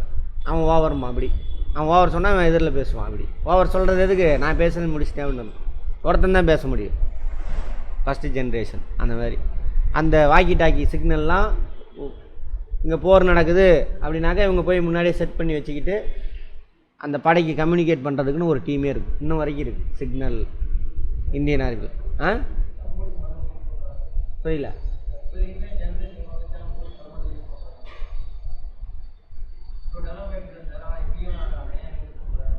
அதையும் யூஸ் பண்ணுறாங்கன்னு கேட்குறீங்களா? அவன் ஒரு கோடிங்கில் அனுப்புவான். இப்போ நான் செல்ஃபோன்னாக்கா இங்கேருந்து சேட்டலைட்டுக்கு போயிட்டு வரணும், அதை அவன் ட்ராக் பண்ணிடுவான். புரிஞ்சுதா? ஆமாம், ட்ராக் பண்ணிடுவான். இதுனா ஒவ்வொரு சிக்னல் மாற்றி ஒரு மணி நேரத்துக்கு ஒரு சிக்னல் இருக்கும், ஒரு வேவ்லேருந்து இருக்கும். அதையுமே கொஞ்சம் நேரம் டைம் விட்டாக்கா அவன் ட்ராக் பண்ணிடுவான். அப்போ என்ன பேசுகிற அப்படின்னு கண்டுபிடிச்சிடுவான் இடைமறிச்சு. அது ஒரு மணி நேரத்துக்கு ஒரு தடவை மாற்றிக்குவானுங்க சிக்னலை. அந்த இது இருக்கு இல்லையா, ஃப்ரீக்குவென்சி, அதை மாற்றுவான். அப்போ இடைமறிக்க முடியாது. அதனால தான் செல்ஃபோன்லாம் கண்டுபிடிச்சிடலாம் ஈஸியாக. ஆகியவற்றிலும் வேலை நிறுத்தங்கள் நடந்தன எல்லாத்துலேயும். இந்திய இராணுவமே இவ்வாறு ஆயுதப்படைகளிலும் கூட பிரிட்டிஷாரின் மேலாதிக்க கட்டுப்பாடு இல்லை, போயிடுச்சு. நம்ம ஆளுங்க போராட்டம் பண்ணி வந்துட்டாங்க அப்படின்னாங்க. சுதந்திரம் பற்றிய பேச்சுவார்த்தை, சிம்லா மாநாடு. கடைசியாக வரான், கடைசியிலையாவது இப்போயாவது. இப்போ தான் சிம்லாவா, அப்போ சிம்லா கிடையாது. சரி, சிம்லா கிரிப்ஸ் வரும்பொழுது சிம்லா கிடையாது, சரியா? சிம்லா மாநாடு. பயங்கர தோக்கிற நிலைமைக்கு போயிட்டானுங்க, பரிதாப நிலைமை. இப்பயாவது சமாதானப்படுத்திடலாம் அப்படின்னு சொல்லிட்டு பிரிட்டிஷ்காரன் ட்ரை பண்ணுறான். 1945 ஜூன் 14 போர் எப்போ முடிவுக்கு வரும்? ஆகஸ்ட்டில் தான் முடிவுக்கு வரும். அப்படியாவது காங்கிரஸை சமாதானப்படுத்திடலாம் அப்படின்னு வரானுங்க. அப்பயும் வேலைக்கு ஆகுது. வேவல் திட்டம் அறிவிக்கப்பட்டது 1945. அப்போ இந்த காலகட்டத்தில் மட்டும் 3 திட்டம். யார்? லிலித் கோப்ராபு பேச்சுவார்த்தை நடத்துகிறாரு. அது யார் வரா? 42. இது 1940. அது 1942 கிரிப்ஸு, அதுவும் செட் ஆகலை. பயங்கர படுதோல்வி அடைய போகிறானுங்க இங்கிலாந்து. அதனால தான் ஒடியாரானுங்க அங்கேருந்து திரும்ப ஒருத்தனை வேவல் அனுப்புகிறாங்க. அதான் வேவல் திட்டம் 1945 ஜூன் மாதம். ஆகஸ்ட் மாதம் என்ன ஆயிடுச்சு? தோத்துட்டானுங்க பிரிட்டன், அவ்வளோதான். இந்தியர்கள் போர் புரிஞ்சால் ஜெயிப்பாங்க. எப்படியா இதை சாக்கு வச்சாதான் நம்ம சுதந்திரம் வாங்கிடலாம் அப்படின்னு ட்ரை பண்ணுறாங்க. போர் முடிஞ்சவொன்னே முதல் உலக போரில் அப்படி தானே பண்ணானுங்க, தருவாங்கன்னு கடைசியில் ஐபி கொடுத்துருவானுங்க. ஸோ அந்த மாதிரி ஆயிடக்கூடாது, எப்படியாவது வாங்கிடணும் இதை வச்சு அப்படின்னு சொல்லிவிட்டு காங்கிரஸ் ஒத்துக்காது. போரில் எப்படியா ஜெயிச்சாகணும், காங்கிரஸை ஒத்துக்க வச்சுருந்தா 3வது இவங்க வராங்க, வேவல் திட்டம். இத்திட்டம் மூலம் அரச பிரதிநிதியின் செயற்குழுவில் இந்துக்களும் முஸ்லீம்களும் சம எண்ணிக்கையில் இடம்பெற்ற ஒரு இடைக்கால அரசுக்கு வழிவகை செய்யப்பட்டது. அரச பிரதிநிதி செயற்குழு, அதாவது வைஸ்ராய் இருக்கார், வைஸ்ராய்க்குள்ள அமைச்சர்கள், அதில் இந்துக்கள் 10 பேர்னா முஸ்லீம்கள் 10 பேர் கொண்ட ஒரு குழுவை உருவாக்கலாம் அப்படின்னு. போர் தொடர்பான துறை தவிர்த்து அனைத்து இதர துறைகளும் இந்திய அமைச்சர்கள் வசம் கொடுக்கப்பட இருந்தன. இராணுவம் மட்டும் இராணுவ அமைச்சர் மட்டும் அவன், மற்ற எல்லா அமைச்சரும் யார்? இந்தியர்கள். எனினும் சிம்லா மாநாட்டில் காங்கிரஸுக்கும் முஸ்லீம் லீக்ஸுக்கும் ஒரு ஒப்பந்தம் எட்டப்படவில்லை. அவன் சொல்லிட்டான், ஆனால் அங்கே பிரச்சனை இல்லை, காங்கிரஸ் முஸ்லீம் லீக் இது அவங்களுக்குள்ளேயே பிரச்சனை. அனைத்து முஸ்லீம் உறுப்பினர்களும் முஸ்லீம் லீக்கில் இருந்து தான் இடம்பெற வேண்டும் மற்றும் அவர்கள் அனைத்து முக்கிய விஷயங்களிலும் வீட்டோ அதிகாரங்களையும் பெற வேண்டும் என்று ஜின்னா கூறினார். 10 முஸ்லீம்கள்னால் 10 இந்துக்கள். இந்துன்ற வார்த்தை அப்போ தான் வந்துடுச்சு, பிரிட்டிஷ்காரன் வந்ததுக்கப்புறம் இந்து, அதுக்கு முன்னால் இந்துலாம் சொல்லக்கூடாது, சரியா? ஆமாம். முஸ்லீம் லீக் என்ன சொல்கிறானாக்கா, ஓகே ஒத்துக்கிறான், ஆனால் அந்த 10 பேரும் முஸ்லீம் லீக் ஆளாக இருக்கணும், முஸ்லீம் 10 பேர் போடுறல முஸ்லீம் லீக் ஆளாக இருக்கணும் அப்படிங்கிறான். காங்கிரஸ் மறுக்குது, காங்கிரஸில் எங்கள்கிட்டையும் முஸ்லீம்கள்லாம் இருக்காங்க, அதனால் அப்படிலாம் விட முடியாதுன்னு காங்கிரஸ் ஒத்துக்காது. அப்புறம் இன்னொன்று சொல்கிறாரு ஜின்னா, வீட்டோ பவர், நீங்கள் எதாவது தீர்மானம் கொண்டு வரீங்கன்னு வச்சுக்கோங்க, அதை மறுக்கணும். ஒரு முஸ்லீம் இல்லை இந்த வீட்டோ பவர் இது இந்த திட்டம் வேணாங்கன்னு சொல்லியாச்சுனாக்கா நீங்கள் இந்த திட்டத்தை கைவிட்டணும், அதுக்கு பேர் தான் வீட்டோ பவர், மறுப்பு தெரிவிக்கும் அதிகாரம், சரியா? அது இருக்கணும்னு கேட்குறாரு. ஸோ இந்த விஷயத்தில் யார் ஒத்து வரல? காங்கிரஸ் ஒத்துக்கலை. முஸ்லீம்கள் முஸ்லீம் லீக்கில் இருந்து மட்டும் தான் வரணும், அதை நாங்கள் ஏற்றுக்க மாட்டோம், எங்கள்கிட்டையும் முஸ்லீம்கள் இருக்காங்க, ஏன்னா காங்கிரஸில் எல்லாருமே இருக்காங்கல்ல அப்படின்னு சொல்கிறாங்க. அப்புறம் 1946 ஆண்டு தொடக்கத்தில் நடந்த மாகாண தேர்தல்களில் பொது தொகுதிகளில் பெரும்பான்மையானவே காங்கிரஸ் வென்றது.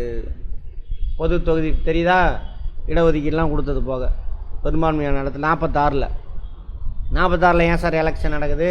போர் முடிஞ்சிருச்சு 45, 46 எலெக்ஷன் நடக்குது. முஸ்லீம்களுக்கு ஒதுக்கப்பட்ட தொகுதிகளில் முஸ்லீம் லீக் வென்று தனது கோரிக்கையை வலு சேர்த்தது. அப்புறம் இப்போ நடந்ததில் 46 எலெக்ஷனு, அந்த எலெக்ஷனில் தேர்ந்தெடுக்கப்பட்டவங்க தான், அதில் யார் தான் ஓட்டு போட்டிருப்பாங்க? வரி கட்டுறவங்க மட்டும்தான் ஓட்டு போட்டிருப்பான், ரொம்ப கம்மியானவங்க. அவங்க ஓட்டு போட்டு தேர்ந்தெடுத்த பிரதிநிதி தான் எங்கே போய் உட்காந்தானுங்க?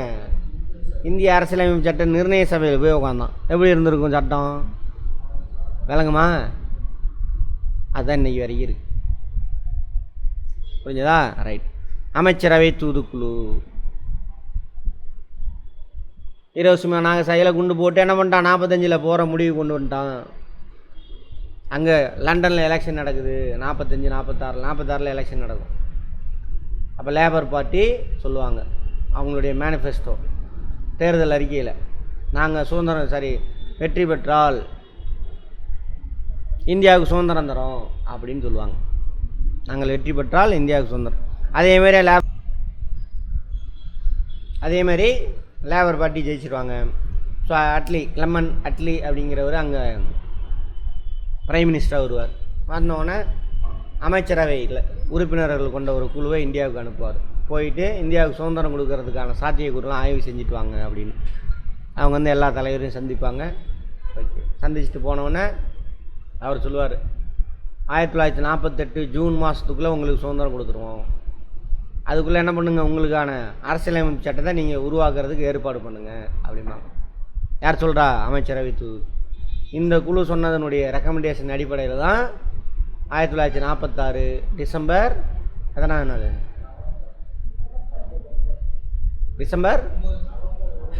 நவம்பர் 9 அன்றைக்கி அந்த முதல் அரசியலமைப்பு சட்ட நிர்ணய குழு கூடும். ஃபஸ்ட்டில் முஸ்லீம் லீக் கலந்துக்குவாங்க.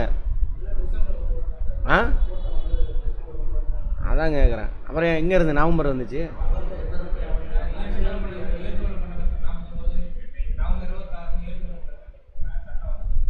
நான் அதையா கேட்டேன். அரசியலமைப்பு சட்ட நிர்ணய சபை முதல்ல கூடினது டிசம்பர் 9, 1946 டிசம்பர் 9 முதல் கூட்டம். அதில் முஸ்லீமுக்கு ஃபஸ்ட்டு கலந்துக்குவாங்க. வாங்க நீங்கள் முக்கியமான போஸ்ட்லாம் நாங்கள் தரோம், எல்லோரும் சேர்ந்துருக்கலாம் அப்படின்னு சொல்லிட்டு ஃபஸ்ட்டு கலந்துக்குவாங்க. அடுத்த மீட்டிங்கில் கலந்துக்காமல் போயிடுவாங்க. இல்லை எங்களுக்கு தனி நாடு தான் வேணும் அப்படின்னு. ஏன்னா இப்போ நடக்குதில்ல, அதை அப்போயே என்ன கண்டுபிடிச்சிட்டாங்க. இப்போ அந்த புதிய அந்த என்னது குடியுரிமை சட்டம் இருக்குல்ல, அதெல்லாம் மோசமான சட்டம். நீ இந்துவாக இருந்தால் மட்டும்தான் அங்கே இருக்க முடியும் இந்தியாவில், இல்லைன்னா அவ்வளோதான் ஓடிடும். அப்படி அந்த சட்டம் ஒன்று. இந்து ஆகிட்டுன்னா என்ன ஆகும்? அப்புறம் அவன் சனாதனத்தை கொண்டு வந்துடுவான். சனாதனம் வந்தால் என்ன ஆகணும்? எல்லாரெல்லாம் படிக்கக்கூடாது, பிராமணன் மட்டும் படிப்பான். நீ எல்லாம் அடிமையாகவே இருக்கணும். ஏன்டானா கடவுள் சொல்லிட்டாரு. என்ன பண்ணணும்? நீங்கள்லாம் உங்களோட குலத்தொழிலுக்கு போயிடணும். இப்போ யாராவது குலத்தொழில் பண்ணுறீங்க? கொஞ்சம் பேர் தான் பண்ணுவீங்க. எல்லாம் மாறியாச்சு. டாக்டர் ஆகிட்டான், லாயர் ஆகிட்டான், அதெல்லாம் அவனுங்க எடுத்துக்குவானுங்க. ஆனால் அவன் மட்டும் அவன் குலத்தொழில் செய்ய மாட்டான். எங்கெங்கெல்லாம் பணம் வருது, பதவி வருது, அங்கெல்லாம் போய் உக்காந்துக்குவான். மந்திரி ஆக முடியுமா? அவன் மந்திரி ஆக முடியுமா? யார் ஆகலாம்? சத்திரியர் தான் ஆக முடியும், ராஜாவா. ஆனால் அவன் மந்திரி ஆயிடுவான், பிராமணன். டாக்டர் வேலை யார் பாப்பா? கிராமத்தில் மருத்துவ வச்சு இருப்பாங்க.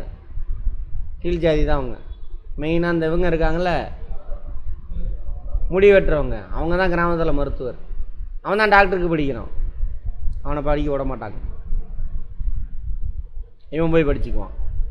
அதுலேயும் செக் வச்சுருந்தானுங்க, சமஸ்கிருதம் தெரிஞ்சால் தான் டாக்டருக்கு படிக்கணும் அப்படின்னு. நீதி கட்சி ஆட்சி அமையும் 1923. அவங்க தான் வந்து அப்படிலாம் இல்லைன்னு நீக்குவாங்க. அதுக்கு எதிராக கேஸெல்லாம் போடுவானுங்க. இப்போ மாதிரியே கேஸ்லாம் போட்டு அவனையில வச்சுக்குவானுங்க. அப்புறம் தான் என்ட்ரன்ஸ் வச்சானுங்க. என்ட்ரன்ஸ் உங்களெல்லாம் விட மாட்டானுங்க. ஜேஇலாம் இருக்குல்ல, பெரும்பாலும் அவனுங்க தான் போவானுங்க. அந்த நேஷ்னல் இன்ஸ்டியூட் ஆஃப் என்ஐடிலாம் இருக்குல்ல, அது ஒன்றிய அரசாங்கம் நிதி போட்டு, பயங்கரமான நிதியை போட்டு அவனுக்கு மட்டும் ஒவ்வொன்று அதில் படிச்சுக்குவானுங்க. வேறு யாரும் போக முடியாது. ஏன்னா அதுக்கு என்ட்ரன்ஸ் எழுதி அப்புறம் தான் போக முடியும் அப்படின்னு. புரிஞ்சுதா? அங்கே போகிறதே எதுக்கு போகிறோம்? கற்றுக்கிறதுக்கு.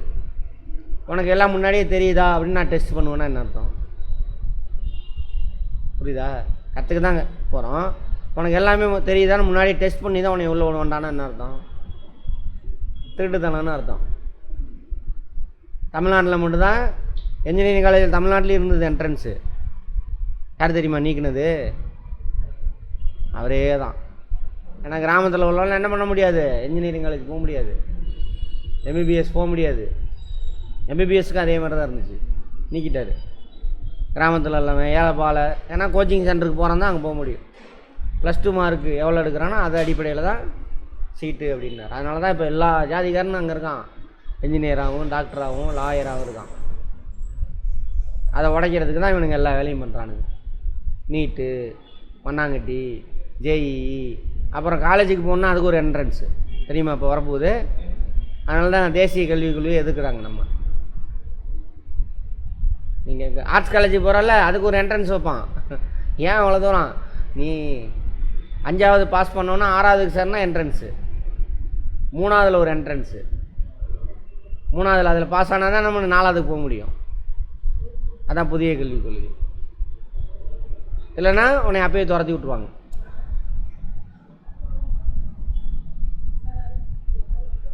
நல்லா இருக்கா?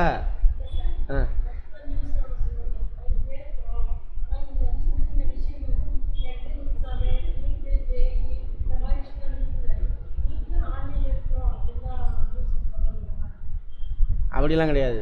அது இன்னும் உள்குத்து நிறையா இருக்குது. புத்தகத்தெல்லாம் மாற்றிடுவானுங்க. அதில் இருக்கும் அவன் எழுதுகிற புத்தகத்தில் பிராமணன் உயர்ந்தவன், நம்மன் அறிவாளி, சூத்திரன் முட்டாள், பிராமணனுக்கு தொண்டு வேலை செய்பவனு புக்கில் இருக்கும். ஏற்றுக்குவீங்களா? உங்களெல்லாம் சூத்திரன்னு சொல்லுவான். ஏற்றுக்குவீங்களா? அதுக்கு தான் எதிர்க்கிறாங்க. அந்த புக்கெலாம் வந்தோன்னே போய் பாருங்கள். அதெல்லாம் வரலாறு நீக்கிட்டானுங்க பாருங்கள். இருந்துச்சு அந்த மாதிரி நிறைய இதெல்லாம் இருந்துச்சு. அந்த புக்கில் கும்பமேளா வந்துருச்சு. கும்பமேளா சிறப்பு அப்படி இப்படி நல்லா முட்டாளாகிறது. மைசூர் மைசூர் சிரின்னு மாற்றிட்டானுங்க. நேற்று தான் பார்த்தேன் நான் கிளாஸ்லேயே. பார்க்கணும் வருதான் அந்த அளவுக்கு வடிகட்டின முட்டாப்பயிலுங்க அவனுங்களாம். அந்த மாதிரி ஆகணுமா நீங்கள்? அது மாதிரி அதுக்கு தான் ட்ரை பண்ணுறானுங்க. சரி, அமைச்சரவை தூதுக்குழு வருதுங்க பிரிட்டனில்.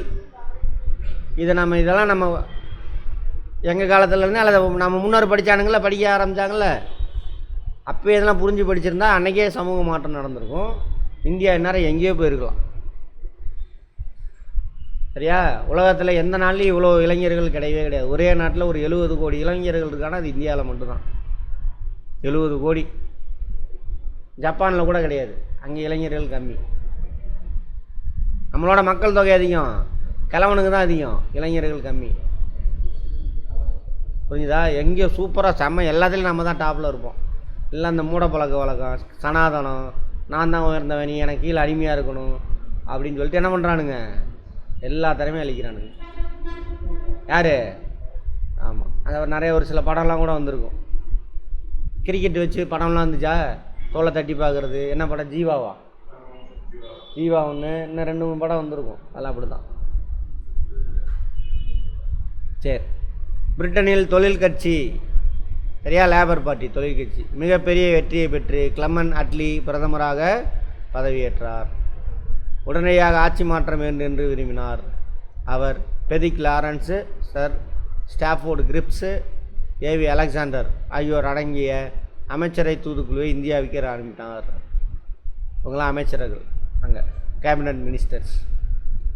Pethick Lawrence, Sir Stafford Cripps. இன்னும் சிவிக்ஸ் அட்டன் பண்ணாதவங்க அதை அட்டன் பண்ணிவிட்டு படிச்சிங்கன்னா இன்னும் புரியும், நல்லாயிருக்கும். அட்டன் பண்ணாதவங்க பண்ணுங்க. பாகிஸ்தானை தனி நாடாக உருவாக்க வேண்டும் என்ற கோரிக்கையை நிராகரித்த அக்குழுவினர். அவங்க ஏற்றுக்கல. பாதுகாப்பு, தகவல் தொடர்பு, வெளியுறவு ஆகிய துறைகள் கட்டுப்பாடக்கூடிய ஒன்றிய அரசை நிறுவ வகை செய்தது. மத்திய கிடையாது, ஒன்றிய.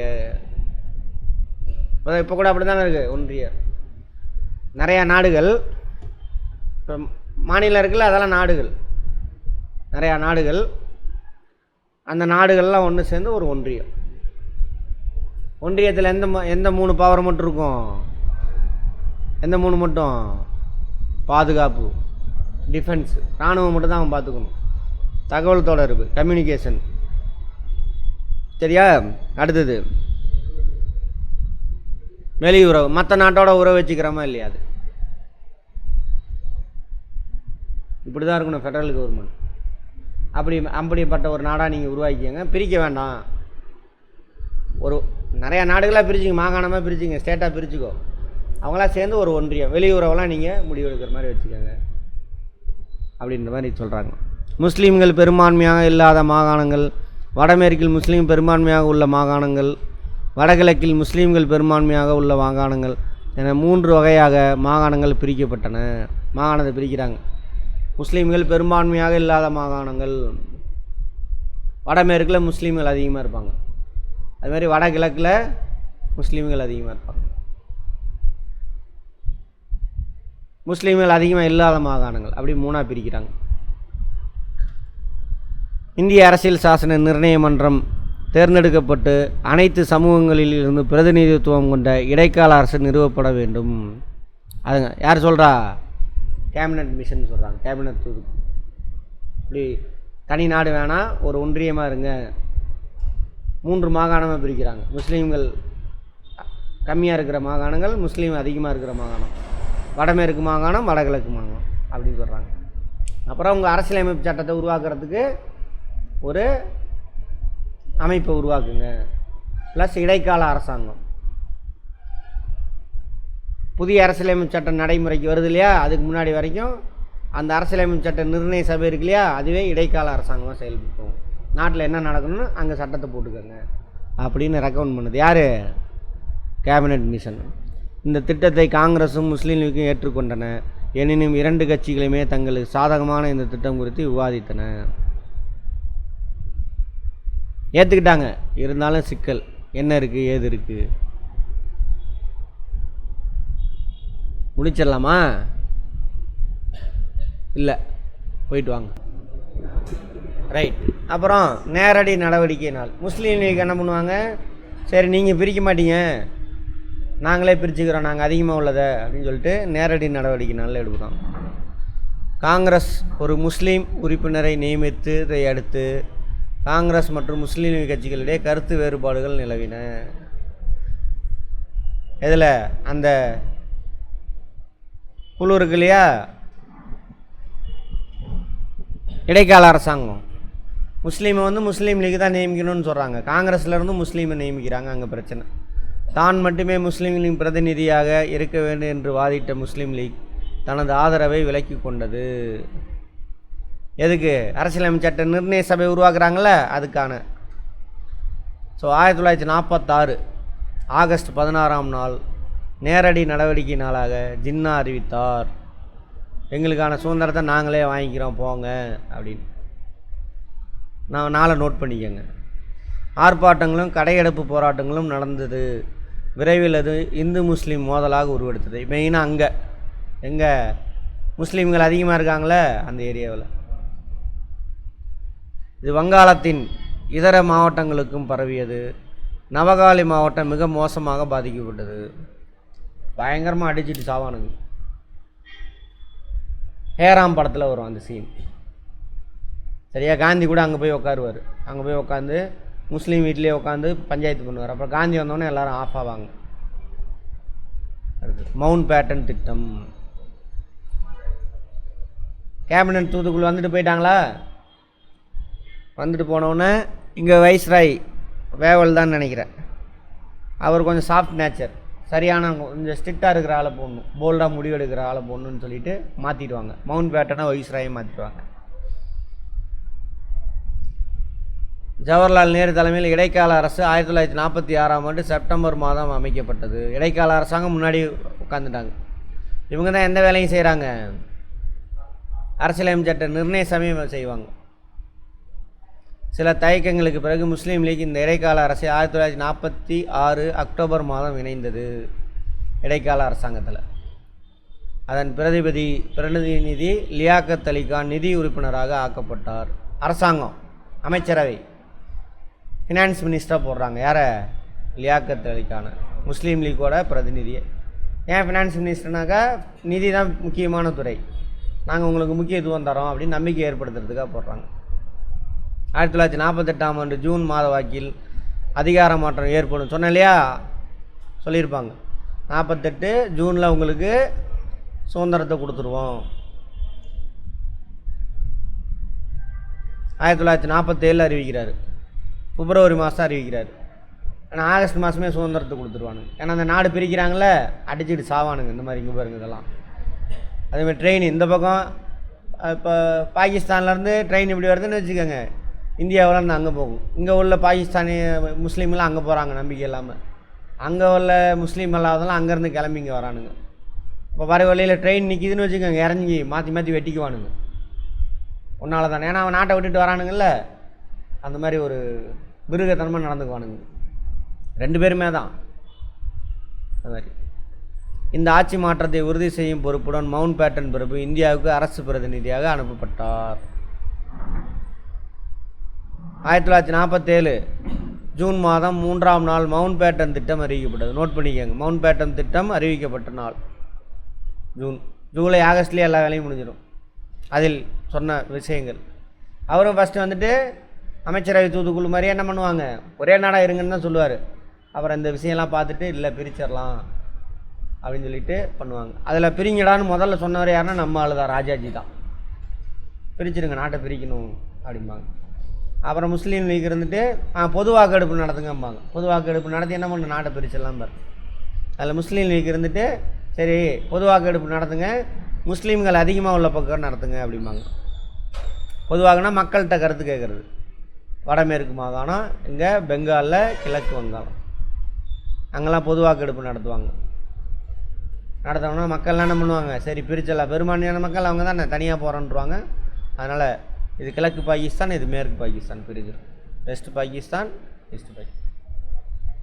வெஸ்ட் பாகிஸ்தான் பலுச்சிஸ்தான், மேற்கு பஞ்சாப், சிந்து, இந்த மாகாணங்கள்லாம் இருக்கும்.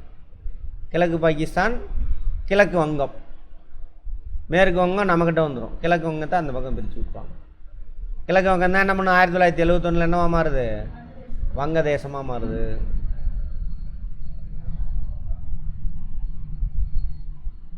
அந்த மவுண்ட் பேட்டன் திட்டர்களே என்னென்ன சொல்கிறாங்க, இந்தியா மற்றும் பாகிஸ்தானுக்கு பிரிட்டனின் தன்னாட்சி பகுதி டொமினியன் என்ற தகுதியுடன் அதிகார மாற்றம் நடைபெறும்.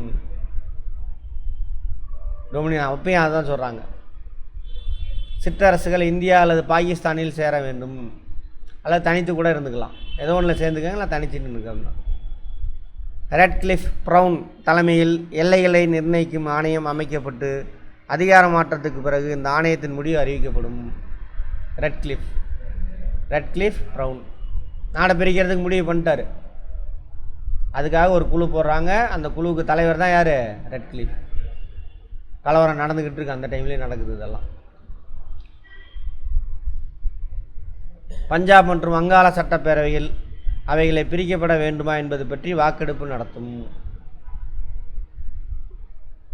பஞ்சாப் இருக்கு இல்லையா, அங்கே சட்டப்பேரவை, இங்கே ரைட், அவ்வளோதான். இதெல்லாம் அதில் சொல்லியிருக்காங்க. யார், மவுண்ட் பேட்டன் திட்டம்.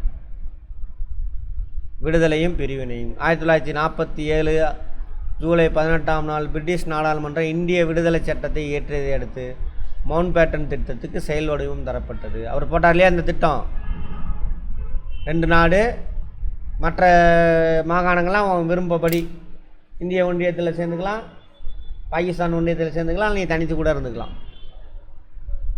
அதான் 2வது பார்ட்டு. அடுத்து 3வது ரெட்கிளிஃப், நாட்டை பிரிக்கிறதுக்கு ரெட்கிளிஃப் தலைமையில் ஒரு குழு. அதனால தான் என்ன பண்ணுறாங்க, இன்னமும் இந்தியா பாகிஸ்தானுடைய எல்லை இருக்கு இல்லையா, இந்தியா பாகிஸ்தான் வங்கதேசம் எல்லை கோட்டுக்கு பேர் ரெட்கிளிஃப் லைன் அப்படின்னு சொல்லுவாங்க.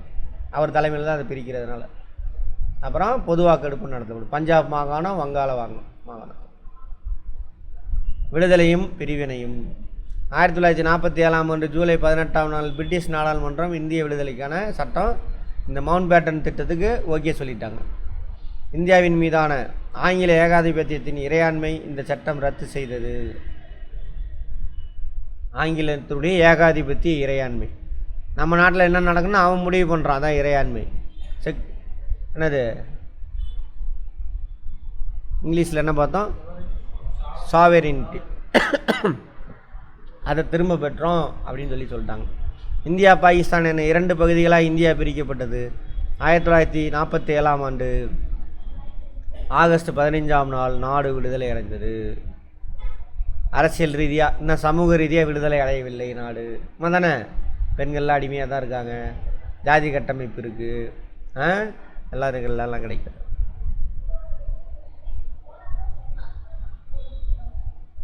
அகதிகள் வருகை.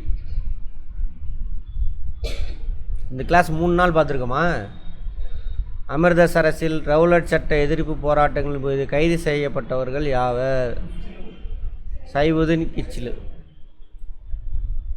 இன்னொன்று சத்யபாலா. இந்திய தேசிய காங்கிரஸின் எந்த அமர்வில் ஒத்துழையாமை இயக்கத்துக்கு அனுமதி வழங்கப்பட்டது?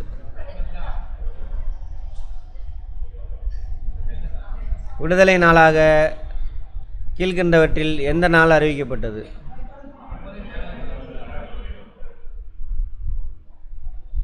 முதலாவது வனங்கள் சட்டம் எந்த ஆண்டில் இயற்றப்பட்டது? 1930 ஜனவரி 8 எந்த நாளாக அனுசரிக்கப்பட்டது?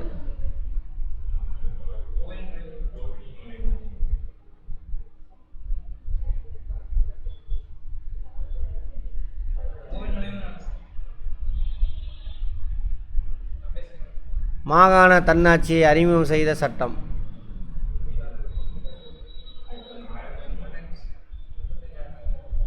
காந்தியடிகள் அரசியல் குரு டேஸ். கோபாலகிருஷ்ண கோகலே. கிலாபத் இயக்கத்துக்கு டேஸ் தலைமையேற்றார்? அலி சகோதரர்கள். Very good. 1919ஆம் ஆண்டின் இந்திய அரசு சட்டம் மாகாணங்களில் டேஸ் அறிமுகம் செய்தது. இரட்டையாட்சி முறை. வடமேற்கு எல்லை மாகாணத்தில் சட்ட மறுப்பு இயக்கத்தை தலைமையேற்று நடத்தியவர் யாரு? கான் அப்துல் காதர் கான். காபர்கான். சிறுபான்மையினர் மற்றும் ஒடுக்கப்பட்ட வகுப்பினருக்கு தனி தொகுதியிலே வழங்கும் டேஸை ராம்சே மெக்டொனால்ட் அறிவித்தார். Communal award. டேஸ் என்பவர் வெள்ளையனே வெளியேறிய இயக்கத்தின் போது காங்கிரஸ் வானொலி உஷா மேத்தா. Very good. மேத்தாங்கிறது அவங்க ஜாதி பேர். இந்திய பொது உடைமை கட்சி 1920ஆம் ஆண்டில் தாஸ்கண்டில் தொடங்கப்பட்டது. கரெக்டு தான்.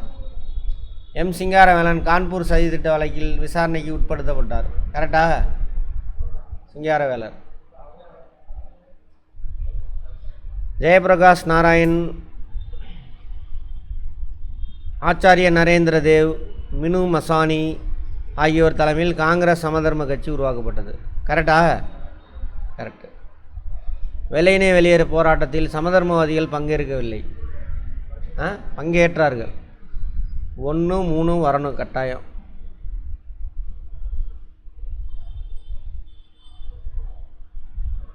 இதுதான் 1, 3 வர்றது இதுதான். அப்போ 2 கரெக்டு. ஓகேவா? 1, 3 நம்ம கன்ஃபார்மாக தெரியும். 1, 3 வர்றது எங்கே? இங்கே தான் இருக்குது. அதில் 2 இருக்குது. அப்போ 2ம் கரெக்டு. காங்கிரஸ் முதலாவது வட்டமேஜை மாநாட்டில் கலந்து கொண்டது. இல்லை. காங்கிரஸ் 2வது வட்டமேஜை மாநாட்டில் கலந்து கொள்ள காந்தி இர்வின் ஒப்பந்தம் வழிவகை செய்தது.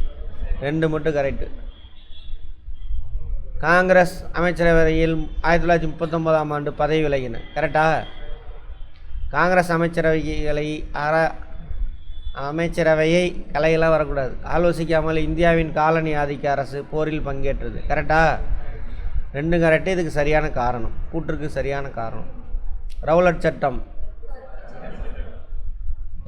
ஒத்துழையாமை இயக்கம் 1912ஆம் ஆண்டின் இந்திய அரசு சட்டம் எங்கே இரட்டையாச்சு? மாகாணங்களில். இந்திய பொதுவுடைமை கட்சி ஆகஸ்ட் 16, 1946. இல்லையே, டேட்டு தப்பாக இருக்குது. டேட்டு தப்பு. ஆகஸ்ட் வராது. எடுத்து பாருங்கள். 46. சரி, 46ன்னு வைக்க. 47 நினச்சிட்டேன். ரைட், சரியா போச்சு.